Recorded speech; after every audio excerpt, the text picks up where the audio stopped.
Am I the idiot for not charging my nephew rent after he moved in with me and my family? So I, male 44, have an older sister Miriam, female 47, and she has a son Javid, male 18, with her husband Joe, 51M. My wife and I have 2 daughters, one 15 and the other 12, and no sons. My daughters love Javid like their big brother, and in our culture, he isn't their cousin but is their brother. My wife loves Javid like her own son. When I broach having a baby to give our kids a brother, she'd point out they have him as a brother. She got me thinking that way too, as I love my sister and Javid is a good boy, but I do know he isn't my son, even if I love him like one. The point of contention is this: in September Javid started university, and his parents evicted him and made him take out loans because he's 18 now. This was odd to me, since my parents never did any of that. But their house rules. As my sister explained to me, this is what Joe's father did with him, and he thinks it'll work because it has for him. Javid moved out to a place where he could pay low rent while also working as much as he could. He bombed all his midterms. So he came crying to my wife and I. I didn't want to take him in because that might ruin the relationship with my sister, which has been rocky, but my wife pointed out how much he was struggling and I agreed. We are not going to make him pay rent, as if I wouldn't ask that of my kids, I'm not going to ask it of him. We make him do chores like cleaning, watching our girls, getting groceries, on our cash, and work a much lighter scheduler part-time job to focus on those loans and a tutor. In the weeks he has been here, he seems readier for his finals, but damage to his grades may already be done. My sister came over yesterday with Joe. They knew Javid was here. I didn't hide that from them. But they assumed that he was paying rent. After asking him how much I charge, I admitted I don't, and Joe got all angry and told me I was undermining his authority. I pointed out my parents never charged me rent, and I wouldn't charge my kids rent, and I'm not going to treat Javid differently if he lives in my house. They left after that, and I got a text from Miriam saying that she and Joe weren't going to come over until I enforced their rules for Javid. I feel like an idiot because I do love my sister and I don't want to cause her difficulties. But I don't want Javid to go down the wrong path, since what was happening before was not working for him. Now for a few comments before the update. Not the idiot. It's your home, you make the rules. They also don't have authority over your nephew since he is an adult, and they made that clear by kicking him out once he turned 18. They don't get to kick him out and dictate how he moves forward. For whatever reason, your brother-in-law is hell-bent on making sure his son struggles and has a rough start in life. Maybe he believes it'll help him build character, who knows? Or maybe they don't want to look like bad parents since you're helping him, and they're not. Regardless, you're doing the right thing by helping your nephew so he doesn't fall behind. Comment 2. Not the idiot. The only AH in the story is Joe. College in the 80s was a bargain compared to now, and rent as well as buying a place was easy. You show empathy and compassion towards a struggling teen where the parents can't be bothered to step up. Next post will be from your sister in the parenting subreddit titles. Why won't my son talk to me anymore? Now for the update. So, it's been a little bit, and everything has gone crazy, but first I want to thank all of you for convincing me I did the right thing. I stuck to my guns and my wife, and I told Javid we see him as our son, and this was his grandfather's and mother's house, it will always be his too. He passed his classes, but the damage was done, and he has a poop GPA. As for his loans, thankfully TD was fair to him, so it was a no-brainer to help him pay it all off. This semester is going much better, and I have no doubt his grades will improve. Here's where it all gets a bit wackier, because a few days after I did that I got a call from Miriam. Met her at Tim Hortons, and it turns out she and Joe had a big fight after they left my home, and now she's divorced. Turns out that it's been bad for them since the pandemic started, and got worse ever since they evicted Javid, and this united front was a sham.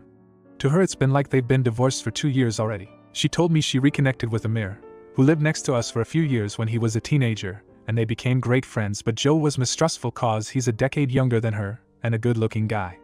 The big thing was Joe refusing to get vaccinated even though he says he's liberal. She's a researcher and Javid has freaking asthma. I'm guessing divorce sent Joe off the deep end cause he's going to Ontario to join the convo. Well, I went with Miriam to his house, got everything and moved her back into our home. Honestly, Miriam has been the happiest I've seen her in a very long time. Amir asked her out after New Year's and they started dating, so I guess all Joe feared had come to pass. It's weird cause I still remember him as a teen, but I do have to admit he's a successful guy who makes her happy, and like she said, her marriage was done for a while. He seems to really love her. My daughters love having Miriam around. My eldest keeps asking her for tutoring in bio, and youngest clings to her and is learning knitting from her. It was a bit awkward for Javid at first, but Miriam said sorry to him so much when she came back. She wouldn't stop hugging and kissing him while crying, so of course he forgave her. What son wouldn't? I will admit she has been spoiling and babying him since then. Or trying to. And says sorry to him every day even though he says she doesn't need to, and keeps promising to make things up to him. The big news is that my wife is pregnant even though we used protection.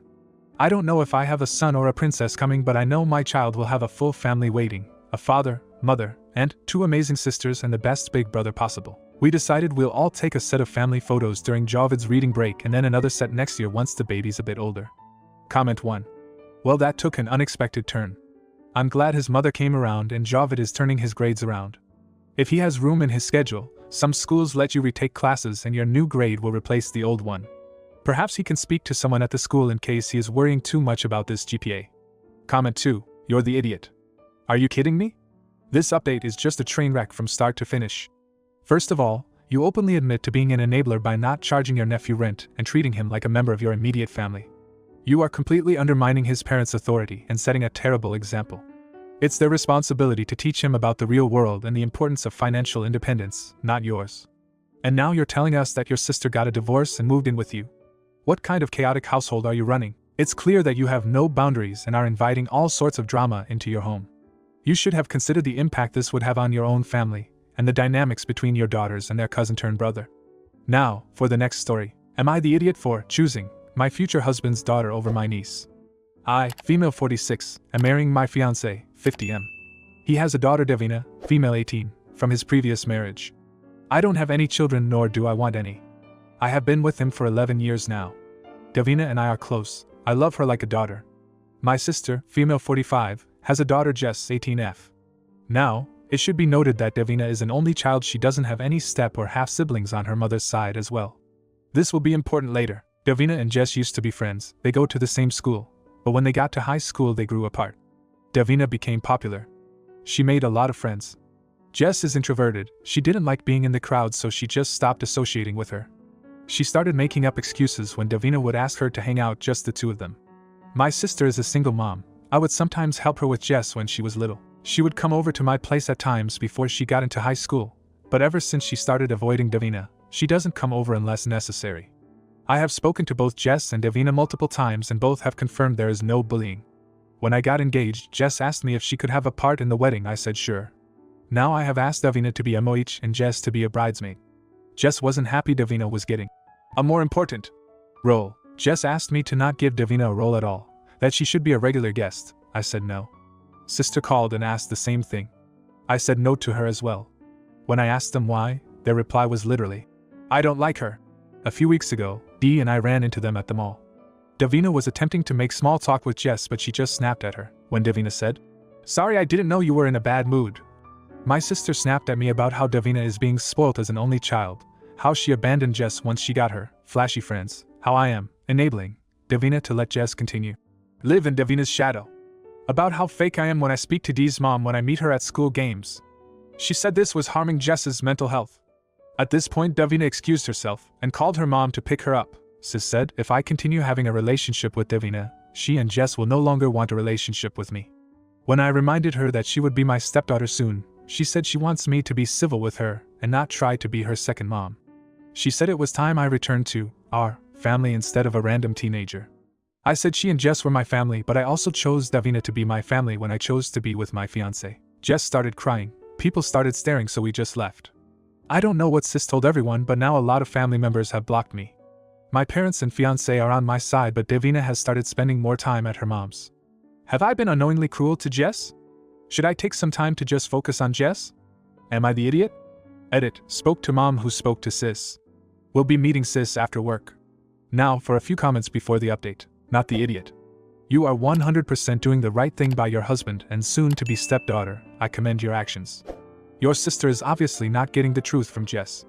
I mean, did she seriously think you wouldn't have your stepdaughter be involved in her own father's wedding? Sit your sister down without Jess and find out if she knows the whole story. Comment 2. Not the idiot. You will be married to Davina's father, and you will be her stepmother. You have to put her first. Jess isn't your child. But something is going on. Your sister and Jess haven't told you everything. I would have a talk with your sister and find out exactly why. Tell her you can't possibly agree to something so asinine unless you know why, and this is a big thing she is expecting of you. If she can't come clean with you, no contact. Hating someone because they're popular is the same as hating someone because they're not. Now for the update. Thanks to everyone who told me to speak to my sister. I called my mom a few hours after I posted original I spoke to my sister 2 days ago. Apparently the issue between the girls was a boy. Yes, a boy. Jess liked him during freshman year, but he didn't like her back. Junior year he starts going out with Davina, and they are still together. Jess asked Dee to break up with him without giving her a reason to do so, and got upset when she didn't. Seeing Jess upset, sister also asked Davina to break up with him one day after showing up where Davina works. Yes, she cornered a kid during her work. Davina laughed in her face and said no. Other than that, she herself admitted Dee has done nothing to them. And those of you who said she wanted money, you were also right. My sister and Jess were under the impression that I would offer to pay for Jess's college. I was surprised when I asked why. Her response was, "Because we are family and you are helping with a random person's college. I am only paying for Davina's books. My fiancé and Dee's mom are paying for everything else because she is not eligible for a scholarship because parents have a higher income." At this point I was angry and told her I would have offered to pay for Jess's books as well, but now I am not giving her a penny. Sis looked horrified, but I left before she could say anything. Later someone added me to group chat with family members who had earlier blocked me. They said I had strayed from my family and I should come back to them. That I can make it up to them by fully paying for Jess and her brother's college. I left the chat and blocked them all. Won't be talking to them anytime soon. Earlier today, I spoke to Dee's mom. She agreed to let me pick her up from work. I spoke to Dee, took her to dinner, explained everything. She was happy. Apparently sister had told Jess she was meeting me, and Jess cornered her at school and told her I wouldn't want her in my life anymore. Davina was relieved to know it wasn't happening. She will be coming here tomorrow. Comment 1. It sounds to me like my sister and Jess have a lot of growing up to do. All this over a boy, because Dee wouldn't dump him cause Jess liked him? Shame on your sister for not setting Jess straight on this issue. The boyfriend is neither Dee's property nor something to just give away. Dee and boyfriend obviously like each other, and that's that. Sister sounds very immature, and Jess sounds very spoiled. Dee is lucky to have you as her stepmother. You made the right choice moving on from this toxic situation and the relatives involved. Have a great wedding. Comment 2. You're the idiot. Wow, just wow. It's clear that you have completely lost touch with reality and basic human decency. You are prioritizing your future husband's daughter over your own niece, who has clearly been going through a tough time. Instead of trying to understand and support Jess, you dismiss her feelings and belittle her by referring to Davina as more important. It's incredibly heartless. Your sister has expressed valid concerns about the well-being of her daughter, and instead of showing any empathy or attempting to address the situation, you stubbornly defend your selfish actions. It's clear that you only care about your own desires and have no regard for the emotional well-being of your niece. If you enjoyed today's video, you'll like these ones too. Thanks for watching and see you next time.